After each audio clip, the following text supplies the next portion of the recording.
Actually, I sound like this, which people are not very surprised about often, because I think they want me.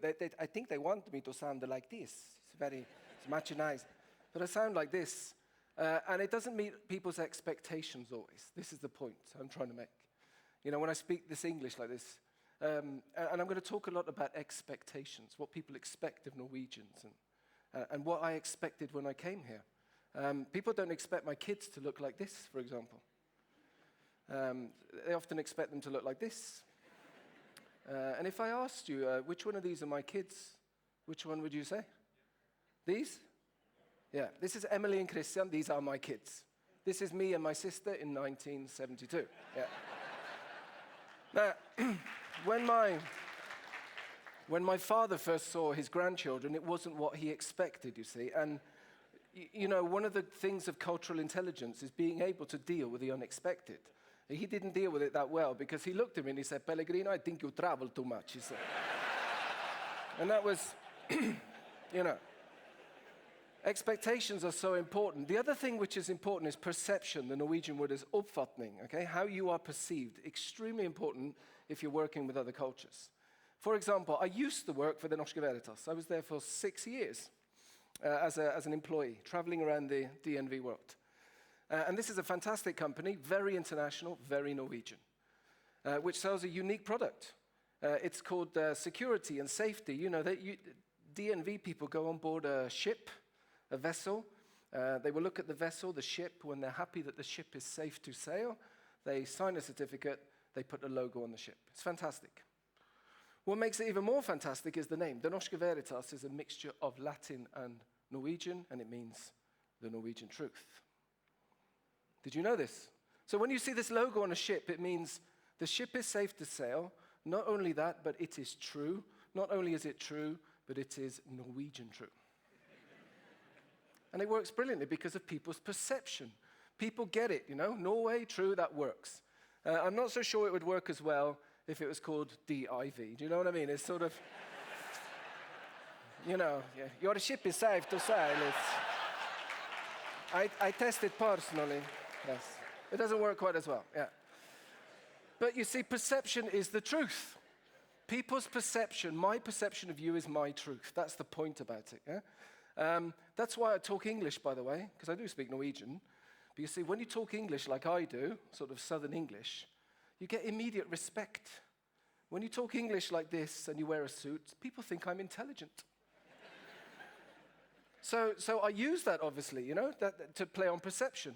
Now, I've been in Norway since '95. And I often got the question, how did I end up in Norway? I ended up in Norway because of a woman, obviously. But the real reason I came to Norway was because of communication, which is what I work with. You see, I met my wife in Kristiansand. She came to the UK for 2 years, and after 2 years in the UK, she said, "I want to go home. Jeg vil hjem." Because the thing you learn about Norwegians is Norwegians, you love your country, don't you? And I don't just mean love, I mean love. I mean, you really love your country, yeah? So she's a communications director today, actually. She's very good at communication. She understands the relationship between the 4 elements of communication. And those elements are words, tone of voice, body language, and context. You see, the context was my 30th birthday party in the UK. I was emotional, I was vulnerable, I was a little bit drunk, okay? And she chose that as the moment to persuade me to go to Norway with her, okay? Here's a picture of me coming up here now, looking quite relaxed, there you go. It was a great party, a jacuzzi party, lots of champagne. Here comes the body language, all right, there you go. And the words come to Norway, I will make you happy. And of course you say okay to that, you know? And then 1 year later I'm doing the fiskebeina, yes. So you see, when you do communicate well, effectively, this is what I work with on a daily, I teach people to communicate effectively. It affects people's lives. I live in Lommedalen. Have you heard of Lommedalen? Pocket Valley. What a brilliant place Pocket Valley is, yeah? Now, you see, she lives there. And every time she communicates to the press, you see the name Lommedalen not far from her name. That means that every time she speaks to the media, house prices go up. So our house has nearly doubled in price in 6 years. It's fantastic. Communication affects people's lives. The problem is she's married to this guy. And every time he opens his mouth, the house prices sort of dip again. So it depends who's saying what. Very important. Now, I've been in Norway since 95. When I came to Norway in 95, this guy was on the TV a lot. And so was this guy too. These were your heroes, sports heroes. And it was one area where it seemed you could be successful. You could be as successful as you liked. But then things started to confuse me because here's one man celebrating a goal, here's another man celebrating a goal, but you don't like this guy as much as this guy, do you? Why? Because he's revealing a bit too much. So when he shows too much and when he shows his success, you punish him. And this is how you punished him, because he turned up to a game at Ullevål Stadium, and the week after in A-magasinet, your most read magazine, this is what you said about him. Can you remember this? This is confusing to me. Coming to Norway, I'm thinking, what is going on, you see? You won't even let your prime minister show a little bit of luxury and excess. You know, he used to have a car, his own personal car, that we paid for, taxpayers' money. But you see, the Norwegian media said to him, why have you got your own personal car? That's an unnecessary luxury. Who do you think you are? I'm the prime minister, yes. So you made him sell his car. He sold his car. He got rid of his car. I was telling my Italian friends about this. They thought it was great. It is fantastic. Why should the prime minister drive around in his Rolls Royce? And I said, Rolls Royce? He was driving in a Mini, I said, yeah? And I've had Norwegians defend this. I was in Både in Norge, and a Norwegian at the back put his hand up and said, jeg skjønner ikke hvorfor jeg måtte kjøpe den dyreste modellen. Ja. This is really, really confusing, you see, because on my 40th birthday, I bought myself a new car, which is a big deal in Norway. Huge deal. Do you know why I bought myself a new car? Because I deserve it. Yeah, that's why I did it. I couldn't really afford it, but I bought it anyway, because I deserve it. Because I'm telling myself I deserve a little prize. And this is the prize. Isn't that lovely? Oh. Now, it's not only to reward myself. What I'm trying to do, you see, you can call it materialistic, but in many cultures, like Italian culture, cars are a form of expression. You know, you're telling people things with a car. And when I bought my car, my Italian family were just, congratulations. My father was like over the moon. Oh, it's a wonderful car. It's fantastic. Then I took my car to svigerfar and svigermor in Kristiansand, you know. And when they saw the car, they said, ja vel, yeah. That was it. Because what I'm trying to communicate with my car is strength, you see. Strength. That's what I'm trying to communicate. I'm trying to communicate success. I'm not afraid to say that. I know I'm not in the right place to say it, but that's what I'm saying. Strength. You remember this guy from the 80s? He's showing strength. That's why Americans like to drive cars that look like Arnie. Can you see that? You see that every car has a face, and the face of strength looks like this. Can you see that? There's two eyes and the mouth. Germans also like to make cars that look powerful. Look at the face. Can you see that? And if you see this car in the mirror on a German Autobahn, what do you do? Oh my God, you move aside. What do you do if you see one of those in the mirror on a Norwegian motorway? What do? You brake. Correct, yes. Because it's that who do you think you are again, isn't it, yeah? Yes. Italians make smaller cars, but they look just as powerful. Look at the face. Even French, when they make little cars, look at that face. Because when you get to a Scandinavian car, the face of a Scandinavian car is a bit more sort of, hello.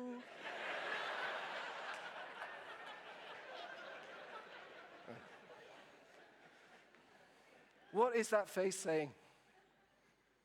I would have shown you a Norwegian car, but you don't have any. You have Think. That's a battery on wheels. You did try to make a car once, but the face wasn't right, was it? What kind of face is this? What kind of face is this? I think it's one of these faces. It doesn't quite work.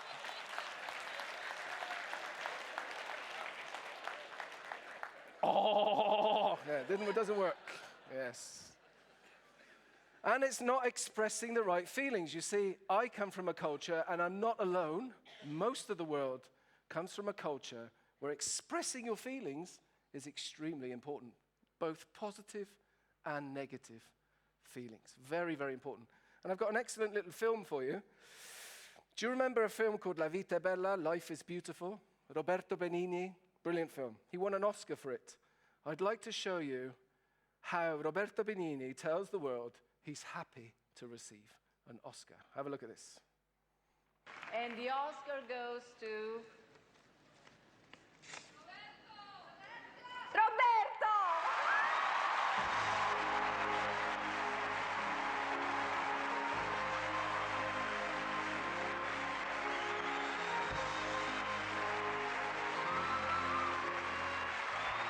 This is Italy's 26th nomination and its 10th Academy Award.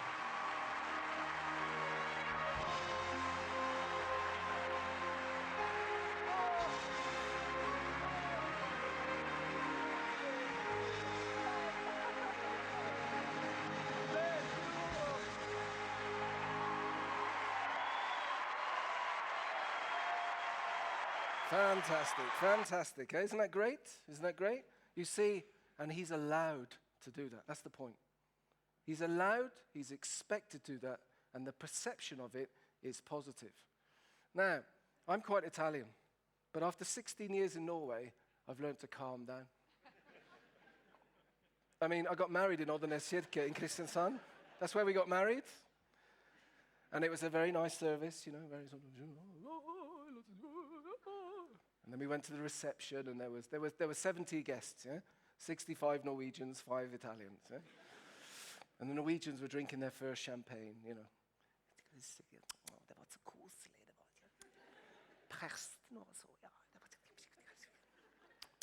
65 Norwegians whispering to each other. And my dad, you see, he looked at me and he said, Jesus, is this a wedding or a funeral? He said.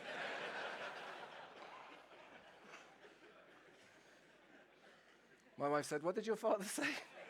He said it was beautiful. He said it was beautiful. You see, he's making assumptions. He's making judgments based on his own criteria. That doesn't make him right, but it makes his perception right. And it's not what he expected. It's not what he expected, you see. You see, when Norwegians express their feelings, you don't react quite as possibly. I was watching this with my friends, my Italian friends, you know. They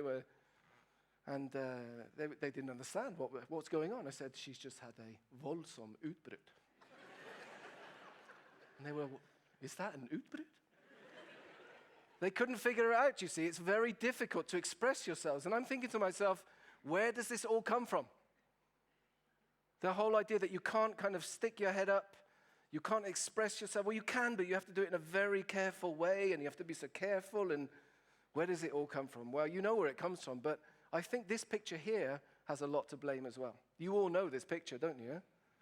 This tells us that equality is really important in Norway. You know all this, yeah? Equality is extremely, extremely important. And if I ask you the question, could this have happened in Italy? The answer to that is obviously, I don't think so, eh? Because in Italy, you see, we have hierarchy, lots of hierarchy. And there is good and bad in hierarchy, but what's good about hierarchy is that you're allowed to rise up. And you see, I was raised in a hierarchy family. I mean, my father is at the top of my family. My mother's just below him. I was born first, and then you have my sister, and you have 3 brothers. This is the family. And I want to show you how hierarchy works in a family situation. And ask yourself a question. Is this how my family was when I was raised? Because you see, my father has one job, to protect and provide. That's his job. And in fact, if you have anyone below you, you must protect and provide. My job is to protect and provide for 4 people. Even Giovanni has to protect and provide for Roberto. Roberto doesn't have to protect and provide for anybody. All Roberto has to do is be loyal and obey. That's it. Very simple, yeah? My father's the king. That means that he can click his fingers. Could you all click, please? Oh man, my childhood. Click your fingers, and the answer is yes. I can click 4 people. Even Giovanni can click 1 person. Roberta doesn't have a click. And all in all, it works pretty well, actually. My father is the king. And if you don't say yes when he clicks, you get this. And his phrase was, if you said no to him, he would just look at you and say very calmly, "Where are you sleeping tomorrow?" "I'm sleeping here." "I don't think so." That was it. That was it. And then you knew you were in trouble. "Where are you sleeping tomorrow?" Now, there's a guy called Odd Børretzen. He's written a fantastic book, Hvordan forstå og bruke en nordmann. And he writes this about Norwegian attitude to God and the king.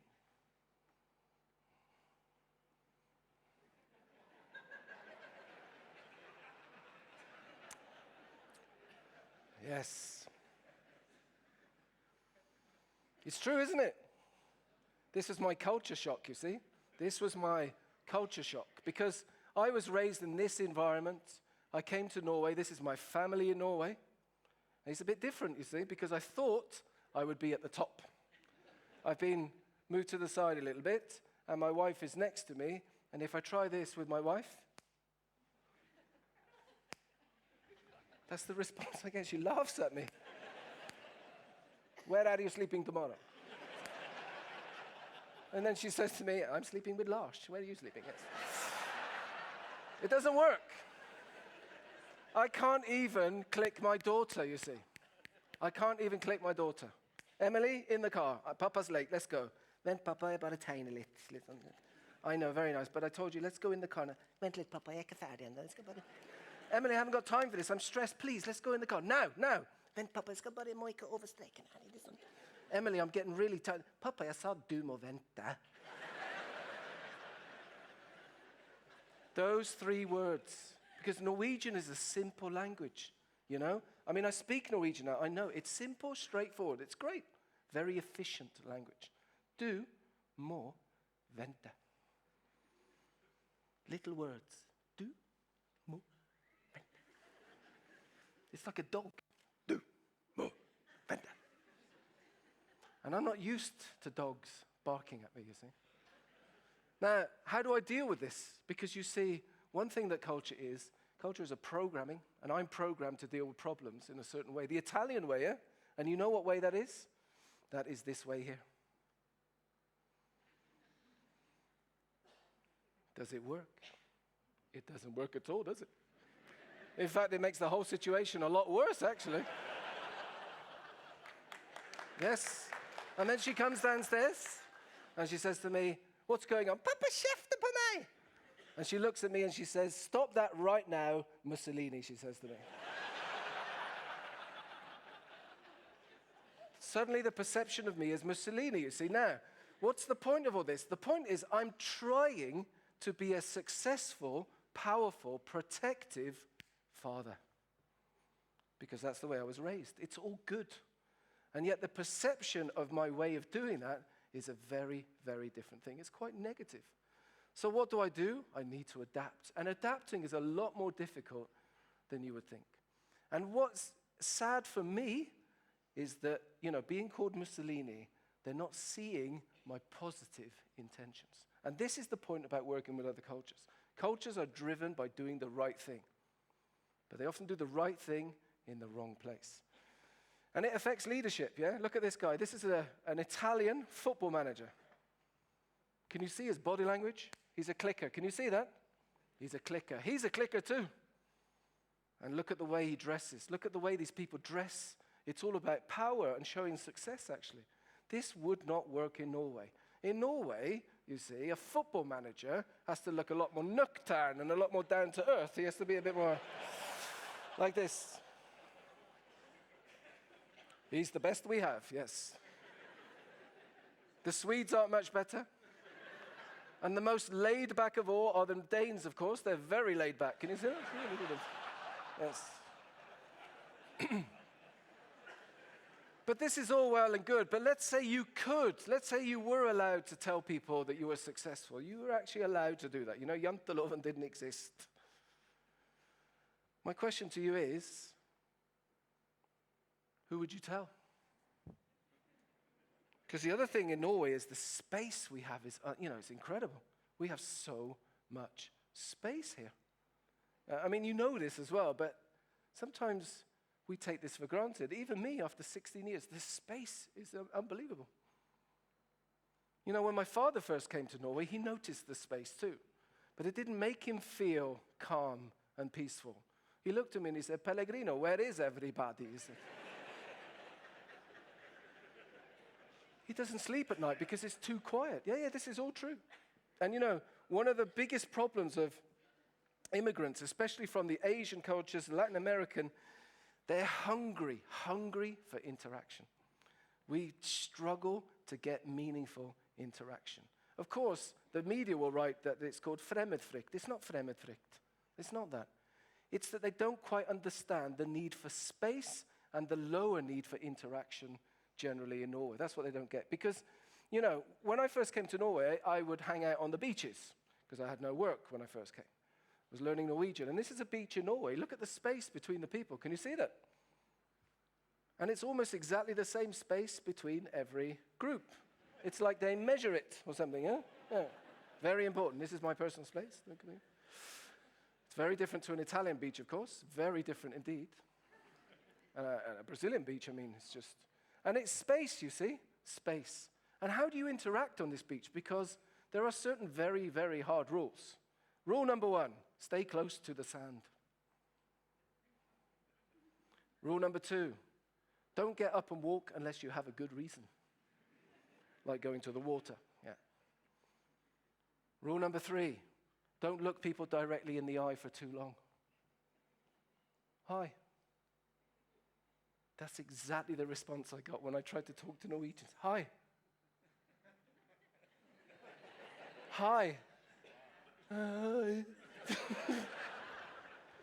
Oh, and you know, my perception, of course, is they don't like me. They don't like me. What have I done? And then eventually we went from they don't like me to I am invisible. They can't see me. Because it's pretty difficult to be invisible here. You've got to interact. And here as well, you've got to interact. You know, I was doing a seminar for Statoil. These are people from all over the world. It's a coffee break, okay? It's a coffee break. I took the photo with my phone. Which one is the Norwegian? Just giving you some personal space there, very important. Even cars need space when they park. So I can open the door without touching the... And space is psychological as well. You see, we're in a very privileged position in Norway because we're on the edge of Europe and we're rich and we're self-sufficient.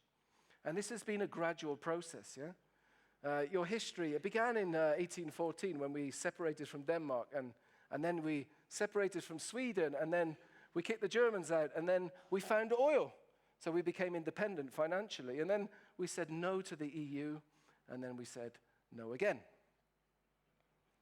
Had something to do with Lillehammer, I think, yeah.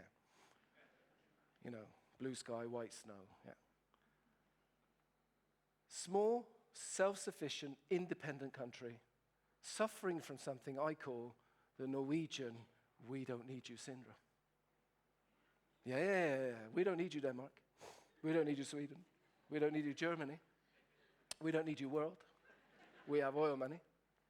We don't need you, EU. And we told you the first time we don't need you or anybody else on this planet.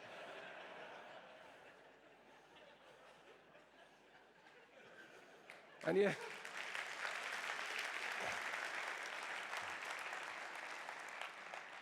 And you really like this. Yes! Yes! We don't need you. So you see, they're planning to build a high-speed railway, and this is what it's going to look like in the year 2020. We don't need your trains either, you know? Keep your trains. Vi har Sørlandsbanen. Funker kjempebra, ja. This is problematic because communication is a Latin word, and it comes from Latin to share. And the question is, are we sharing enough? Are we sharing enough? Because it's great to be independent, but the next step after that is to be interdependent. To be independent and yet depend on others to become more successful. That's the next stage. Communication means to share. And you see, there's something called the 4 basic human needs. I apologize if there are psychologists in the room right now. I only have a little bit of time. But you see, there are basic needs we have to have. We need a lot of certainty. We need some uncertainty in the form of problems and surprises. We definitely need significance in our lives, and we need connection. That's the point, you see. Connection. What we're missing is the connection and the relationship. That's the problem with being too independent. We're missing on the relationship. The result is that Norway sometimes can feel a bit insignificant on a world basis. Have you heard of Paolo Rossi? Paolo Rossi was an Italian football player. You see, in 1982, Italy in the World Cup, we had to play Brazil, and we had to beat Brazil in order to advance. Nobody thought we could beat them. I didn't think so either. Paolo Rossi comes on the field. He scores 3 goals. Italy beat Brazil 3-2. Paolo Rossi has never paid for a single drink in Italy since then.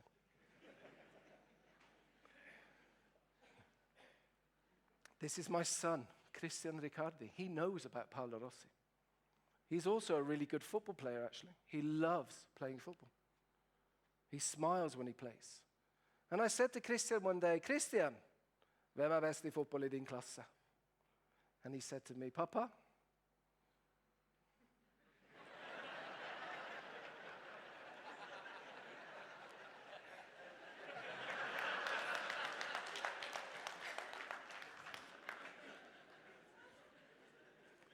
no. Wrong answer, Christian.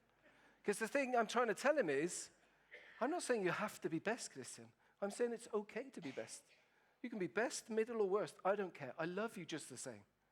But if you want to be best and you want to be successful, Papa is going to support you. And it's okay to tell people. Don't be arrogant about it. Just be it. You see, the trouble with janteloven is you're depriving people of significance. How does he know he's important if we don't tell him? And how will he know how important he is if he's got nothing to compare it to? You see, that's the problem. And if you've ever watched American Idol, you get these moments in American Idol which are magic. I'm going to show you one now. I'm going to show you a moment where a guy comes on the stage and he's been lacking the 4 basic human needs, especially significance, certainty, and relationship. He comes on the show. Look at how the judges judge him, their perception of him when he says, I'm going to sing opera. They judge him immediately, and he proves them wrong. And in 2 minutes, Paul Potts, his name is, gets instant certainty, instant significance, and immediate connection.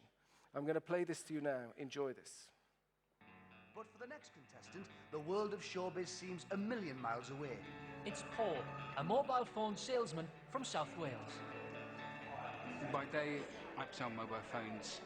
My dream is to spend my life doing what I feel that I was born to do. Paul, what are you here for today, Paul? To sing opera. I've always wanted to sing as a career. Confidence has always been sort of like a difficult thing for me. I've always found it a little bit difficult to be completely confident in myself. Okay, ready when you are.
Fantastic. Isn't that fantastic? In an instant, certainty, significance, relationship. My message to you is find the Paul Potts in your organizations, because one thing's for sure, my son is not going to have to wait to go on American Idol to understand that he can be successful. I hope you take that message with you, everybody. If you're interested, did you like these stories today? If you like these stories, I'm selling a book outside. Come and buy the book. I've got lots of these stories. Thank you very much.